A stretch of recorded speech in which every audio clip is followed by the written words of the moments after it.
This is probably a bad way to start a tutorial, but I'm not really a professional at Cinema 4D. I'm literally just responding to a request from my man at Sam underscore POWW, as he likes to call himself.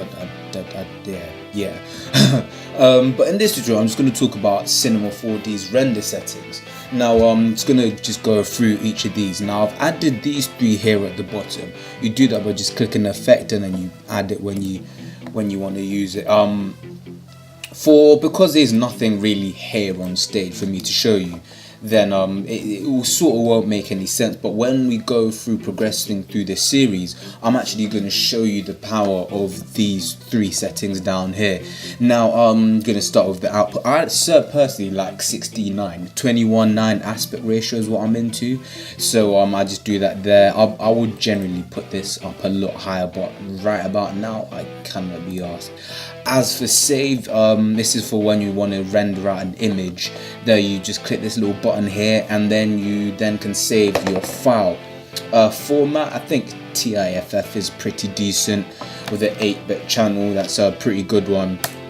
Multipass, that's if you want to render it a few times to make sure that everything is correct. Now anti-aliasing, when you first open it up, it might be on geometry, but you click here for best. Now I'm going to tell you this from the off: if you haven't got a powerful computer, then only ever render one frame. And once again, excuse the message notification, this time from my friend Aaron. Yeah, like I was saying, shut up. Sorry. This time literally, if you put it on 16 multiplied by 16 and your aspect ratio and your image is a lot bigger, than even at this side, this will take forever, especially when you add these three together. So if you haven't got a good GPU or you haven't got enough RAM, then you may as well just keep it down there at 2x2 or something. That's pretty decent. Obviously if you're doing something where you need, basically just put 2x2 if you're just doing a test subject. But if it needs to be high quality, then obviously put it on 16x16. but don't even think about animating that unless you've got some 24 core beast. What's down here in options? When we go through this series here, we're gonna have to turn this one off. Where is it? Default light. Now that's because a lot of the time I don't actually use the default lighting. I actually make my own rig, which will be something that we'll go into later on. Now with your own rig, it just basically, because the whole thing of 3D design is lighting, and that's all there is to it. The way things reflect, your eyes are very powerful. You can notice these sorts of things. Ambient occlusion. Now what this does is this helps to correct the shadows, makes shadows more correct without the use of a lighting rig. Now if you were saying, let's say you had an object, let's say a square, and you wanted to drop it in the middle of the River Thames, but you didn't want to use a lighting rig to create the basic shadows, should I say the basic shadows, then you just click this and then this will help you out.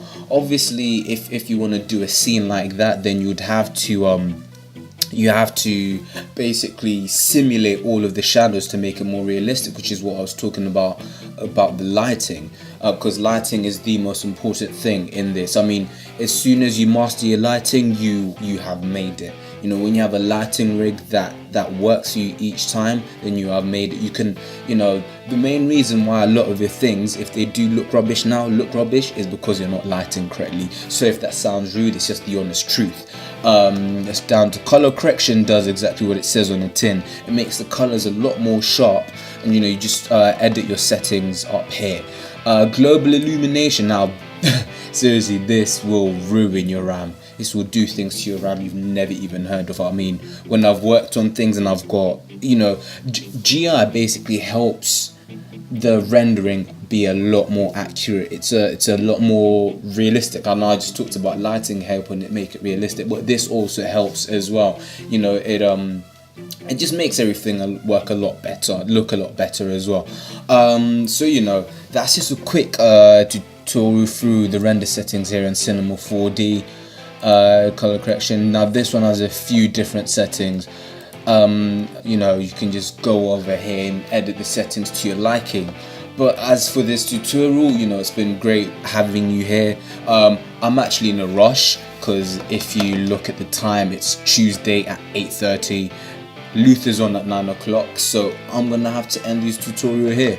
Thank you very much everyone for watching, and hopefully you keep on track with the series.